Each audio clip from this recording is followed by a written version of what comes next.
नमस्कार, कसे आहात सर्व? मस्त आहात ना? मस्तच राहा. सर्वांना सर्वप्रथम श्री स्वामी समर्थ. तुम्हाला सर्वांना आजचा दिवस खूप छान आनंदाचा आणि आरोग्यदायी जाओ. तर आज आहे आपल्या लाडक्या महाराजांचा म्हणजे छत्रपती शिवाजी महाराजांचा आज जन्मदिवस आहे. तर माझ्याकडे ही जी महाराजांची मूर्ती आहे ना, त्या मूर्तीची एक वेगळीच अगदी छोटीशी अशी एक स्टोरी आहे. ती म्हणजे की मला खूप मनातून इच्छा होती की महाराजांची अशी एखादी तरी मूर्ती माझ्या घरात असावीच असावी. तर म्हणून जेव्हा मूर्ती घेण्याच्या आधी म्हणजे आम्ही जेव्हा निघणार होतो, तेव्हा माझ्या डोक्यात एक अशीच छबी होती की महाराज असे छान असे रुबाबदार असे उभे असावे आणि त्यांनी पांढऱ्या रंगाचे वस्त्र परिधान केलेले असावे. तर असं सगळं माझ्या डोक्यात होतं. मला माहिती नव्हतं खरंच की मला मूर्ती कशी मिळेल महाराजांची. कारण बऱ्याचशा ज्या मी मूर्त्या बघितल्या होत्या ना, त्या अशा ब्रॉन्झ किंवा अशा म्हणजे वेगळ्याच होत्या. अशा व्हाईट रंगाच्या किंवा अशी मूर्ती मिळेलच असं काही नव्हतं. पण जेव्हा आम्ही गेलो मूर्ती बघण्यासाठी, ही मूर्ती आहे ना म्हणजे कोणगावला आपण जातो तर त्या रस्त्यालाच तिथे बायपासचा जो रस्ता आहे तिथेच मूर्तीवाले असे बसलेले असतात बाजूला आणि तिथून मी ही मूर्ती घेतली. त्याचा व्हिडिओ सुद्धा मी केला होता मूर्ती घ्यायला गेलेली तेव्हा. तर त्याचा व्हिडिओ जो आहे ना त्याची लिंक मला मिळाली ना, जुना व्हिडिओ आहे, तर मी नक्कीच डिस्क्रिप्शन मध्ये तुम्हाला देईन. तर तुम्हाला हवी असेल तर तुम्ही तिथून मूर्ती घेऊ शकता. भरपूर बऱ्याच प्रकारच्या मूर्ती त्यांच्याकडे आहेत. तर ही महाराजांची मूर्ती म्हणजे ही मूर्ती जेव्हा मी बघितली ना, तेव्हा मला स्वतःला आश्चर्य वाटलं की खरंच म्हणजे कुठेतरी काहीतरी देव आपलं नेहमी ऐकतो आणि जेवढी तुम्ही अगदी मनापासून इच्छा करता ना, तर ती इच्छा नक्कीच पूर्ण होते. तर ही महाराजांची मूर्ती मी घरी आणली. त्यानंतर बघा हे प्रत्येक काम त्याच्यावरती केलंय. म्हणजे फक्त पांढराच रंग होता याच्यावरती आणि हे जे सगळं दिसतंय ना म्हणजे ऑरेंज कलरचं किंवा हे जे सगळं वर्क केलंय ना, हे सगळं गोल्डन पासून पॅच लावण्यापासून हे सगळं मागच्या वर्षी मी घरीच केलं होतं. आणि म्हणजे त्यांना जसं महाराज होते ना अगदी रुबाबदार असे तसेच वाटले पाहिजेत. तर म्हणून हे सगळं असं छान घरी काम केलं होतं आणि खूप सुंदर अशी महाराजांची ही मूर्ती वाटते. तर आज महाराजांचा जन्मदिवस आहे. तर जन्मदिवस तर अगदी छान सगळीकडे असा छान थाटामाटात सोहळ्यात होतोच आहे. तर आपल्या घरी का नाही, आपल्या घरी सुद्धा केला पाहिजे. जसं आपण आपले सर्वांचे वाढदिवस अगदी मस्त करतो, तर महाराजांचा तर झालाच पाहिजे. हा आहे माझ्या घराचा ईशान्य कोपरा आणि खरंच म्हणजे मी स्वामींचे मनापासून आभार मानते की स्वामीने अशी जागा दिली आहे ना की जितक्याही मला काही पूजा करायच्या आहेत, काय मांडणी करायची आहे, अगदी मस्त व्यवस्थित असं मला इथे मांडता येतं. आणि बघा किती सुंदर वाटते इथे ठेवल्यानंतर मूर्ती. अगदी म्हणतात ना की त्या जागेचा जो एक प्रभाव आहे ना आणि त्या मूर्तीचा जो एक प्रभाव आहे, महाराजांचा जो एक प्रभाव आहे, तो अगदी लगेचच दिसून येतोय छान. तर मस्त आता मी छान सजावट करणार आहे आणि महाराजांची पूजा सुद्धा करणार आहे. तर करता करता अगदी एक छान अशी कविता आहे, ती मी तुम्हाला म्हणून दाखवते. आई होती जिजाऊ, पिता शहाजी राजे, शिवनेरी जन्मले होते शिवाजी राजे माझे.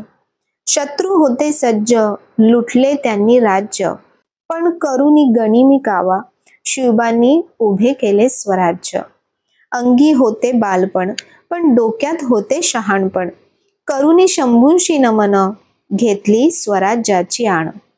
वय वर्ष होते 16, करुणी मावळे गोळा, उडवून शत्रूंचा धुराळा, प्रथम केला तोरण्यावरी सोहळा. बादशहाच्या आग्रहापरी गेले त्यांच्या दरबारी, अपमान होता क्षणभरी, दिली त्याच्याच हातावर तुरी. उचलून पैजेचा विडा, अफजल खानाने दिला वेडा, शिकविला त्यास शिवबाने ऐसा धडा, साक्ष देती अजूनही प्रतापगडच्या कडा. शत्रूला कठोर शिक्षा, पण भिक्षुकाला दिली भिक्षा, करून आई बहिणींचा सन्मान, कीर्ती वाढवली चार दिशा. कृष्णासारखे होते ज्ञान, केले अर्जुना समान शत्रूंचे शिरसंधान. शौर्यापुढे शिवरायांच्या शेवटी, शत्रूनेही झुकविली मान, शत्रूनेही झुकविली मान. तर चला आता महाराजांबद्दल काही गोष्टी मी तुम्हाला सांगते. तर छत्रपती शिवाजी महाराज हे भारताचे महान योद्धे होते. ते मराठा साम्राज्याचे राजाही होते. महाराजांचा जन्म 19 फेब्रुवारी 1630 रोजी शिवनेरी किल्ल्यावरती झाला. महाराजांचे वडील शहाजी राजे भोसले हे विजापूर येथील सुलतानाच्या सैन्यात सेनापती होते आणि महाराजांच्या आई जिजाबाई या जाधव कुळात जन्मलेल्या प्रतिभावंत स्त्री होत्या. असे म्हटले जाते की जिजाबाईंनी शिवाई देवीला तिला बलवान पुत्र देण्यास सांगितले, म्हणूनच छत्रपती शिवाजी महाराजांचे नाव शिवाजी ठेवले गेले. रायरेश्वर किल्ला स्वराज्याच्या शपथेचा साक्षीदार आहे. याच गडावर छत्रपती शिवाजी महाराजांनी स्वराज्याची शपथ घेतली होती. ते फक्त 16 वर्षाचे असताना छत्रपती शिवाजी महाराजांनी रायरेश्वर किल्ल्यावर स्वराज्य तोरण बांधले. हिंदवी स्वराज्य स्थापन करू इच्छिणाऱ्या छत्रपती शिवाजी महाराजांनी शूर तरुणांचा एक गट तयार केला, ज्यांना त्यांनी मावळा असे नाव दिले.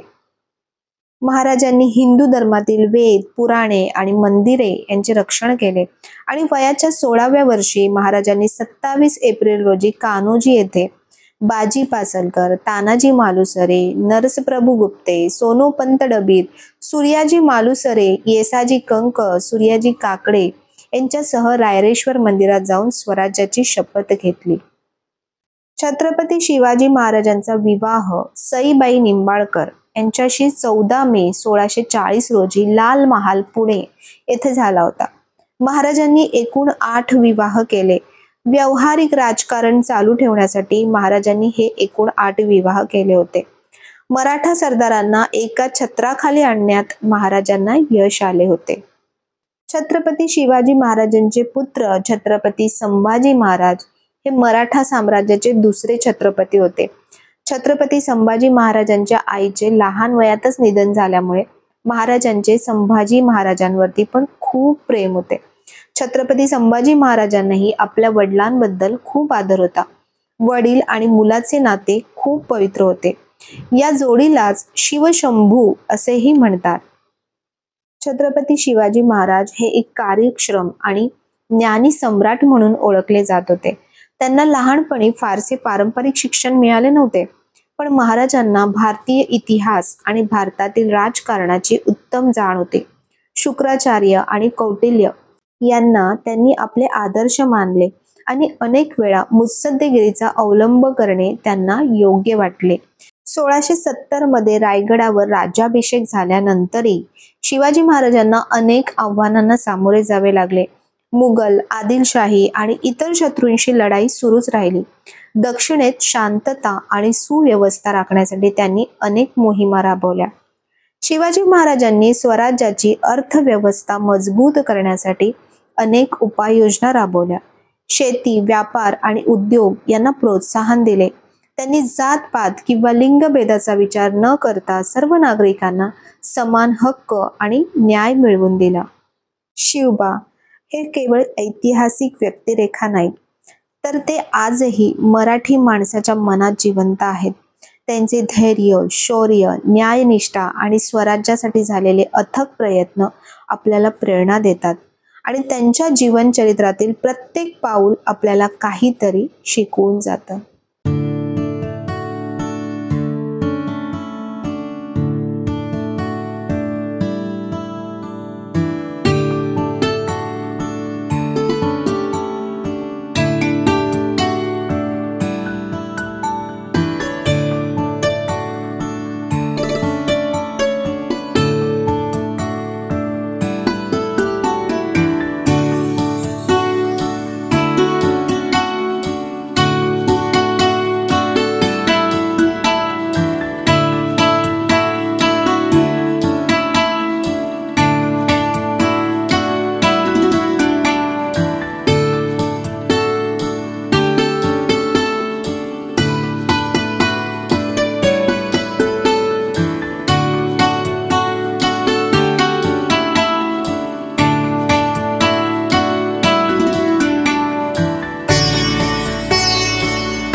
महाराजांची जयंती म्हणजे महाराजांचा जसं मला विचार होता की असं महाराजांची जयंती अशा प्रकारे साजरी करायची आणि तसंच सगळं छान झालं, खूप छान जुळून आलं बघा, किती सुंदर वाटतंय। म्हणजे महाराजांच्या समोर असे खूप सारे दिवे प्रज्वलित करायचे होते। त्यांनी आपल्यासाठी जे केलंय त्याची तर कुठेच परतफेडच नाही आहे किंवा कुठेच तुलनाच नाही आहे, पण आपल्याकडून जे काही करता येईल ते आपण नक्कीच केलं पाहिजे।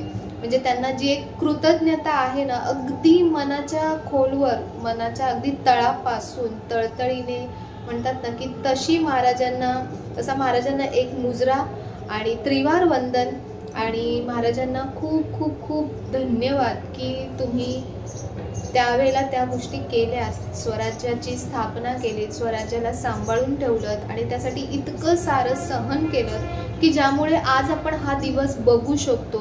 आज आपण इतकं म्हणजे म्हणतात ना की फ्रीडम आहे आपल्याला, आपण फिरू शकतो, आपण आपल्या मंदिरांमध्ये जाऊ शकतो, आपण आपली संस्कृती जपू शकतो, सगळ्या गोष्टी आज आपल्याकडे अवेलेबल आहेत। पण तरी आज आपल्याला त्या गोष्टींची तितकी किंमत राहिलेली नाही आहे की फक्त म्हणतात की आज महाराज असते तर काय केलं असतं, आज महाराज असते ना तर महाराजांना खूप वाईट वाटलं असतं की ह्यासाठी मी हे सगळं केलं होतं का, की ह्या गोष्टींसाठी मी एवढा स्वराज्याचा अट्टहास केला होता का, की महाराजांनी जसं त्यांच्या स्वराज्याच्या कारकिर्दीमध्ये आई बहिणींचं म्हणजे स्त्रियांचा जो सन्मान आहे, आदर आहे, जो केला जात होता तो आज दिसतोय का कुठे, संस्कृती आपली जी जपली जात होती ती संस्कृती आज जपली जाते का कुठे, फक्त म्हणजे जुनी पद्धत किंवा ऑर्थोडॉक्सपणा किंवा देवधर्म करणं अशा नावाखाली आपण आपल्या ज्या परंपरा आहेत, आपण आपली जी संस्कृती आहे ती आपण विसरत चाललोय। दुसरे बाहेरचे लोक ज्यांना हाकलून लावलं आपण, ते लोक आज आपली संस्कृती स्वीकारतायत, त्या लोकांना आपल्या संस्कृतीमध्ये ते समाधान मिळतंय, तो आनंद मिळतोय आणि आपण कुठेतरी हरवत चाललोय, आपण कुठेतरी त्यांच्या वेगळ्याच मार्गाला जात चाललोय, असं तुम्हाला वाटत नाही का? तर खरंच म्हणजे जयंतीच्या निमित्ताने का होईना आपण नक्कीच ही म्हणजे मी म्हणेन की शपथ घेऊ की आपली जी संस्कृती आहे, महाराजांनी आपल्यासाठी जे काही करून ठेवलंय ते आपण टिकवलंच पाहिजे आणि पुढच्या पिढीला जे द्यायचं काम आहे ते आपलं आहे। तर म्हणून आपण जे आपले हे जे अगदी काही खूप मोठ्या मोठ्या गोष्टी आपल्याला करायच्या नाही आहेत, त्यांनी जे केलं आहे तसं तर आपल्याला काहीच करायचं नाही आहे, पण जे आपले सणवार येतात, आता संस्कृती कशा जपायच्या, तर फक्त हातात भगवा घेऊन, गॉगल लावून, फेटे लावून, बाईकवर बसून, मोठ्या मोठ्याने घोषणा करून अशी संस्कृती जपली जात नाही। ज्या अगदी छोट्या छोट्या गोष्टी आहेत, रोजच्या जीवनातल्या ज्या छोट्या गोष्टी आहेत त्या आपण नित्यनियमाने जर व्यवस्थित केल्या, जर आपण आपले जे सणवार येतात ते आपण आपले सणवार खूप छान जपले, त्यातूनच सणवारांमधूनच आपली संस्कृती दिसून येते, आपला जो पेहराव आहे त्या पेहरावामधून आपण आपली संस्कृती जपली तर बघा किती फरक पडतो। आपल्यालाच बघून आपली जी पुढची पिढी आहे ना ती नक्कीच ह्या गोष्टी मी सांगते नक्कीच नक्कीच नक्कीच फॉलो करेल आणि ह्याच पॉझिटिव्ह ॲटिट्यूडने आपण जर आपली संस्कृती जपत राहिलो आणि महाराजांनी जी शिकवण दिली आहे ती शिकवण अंगी आणली आणि त्या करत राहिलो तर नक्कीच आपलं जे पुढचं जे येणारं भविष्य आहे ना ते खूप छान होईल आणि त्यांना कुठेतरी एक म्हणतो ना आपण की जी श्रद्धांजली महाराजांना जी द्यायची, जे धन्यवाद त्यांना द्यायचे, जे आभार आपल्याला त्यांचे मानायचे, जी कृतज्ञता आपल्याला व्यक्त करायची ती खऱ्या अर्थाने दिली जाईल की नाही फक्त दिखाव्यासाठी नाही करायचे या सगळ्या गोष्टी, तर अगदी मनापासून करायचे। तर असा आजचा व्हिडिओ होता। आवडला असेल तर नक्कीच लाईक शेअर सबस्क्राईब करा आणि पुन्हा भेटूया आपण नवीन व्हिडिओमध्ये। तोपर्यंत सर्वांना बाय, सर्वांना श्री स्वामी समर्थ आणि सर्वांना जय हिंद।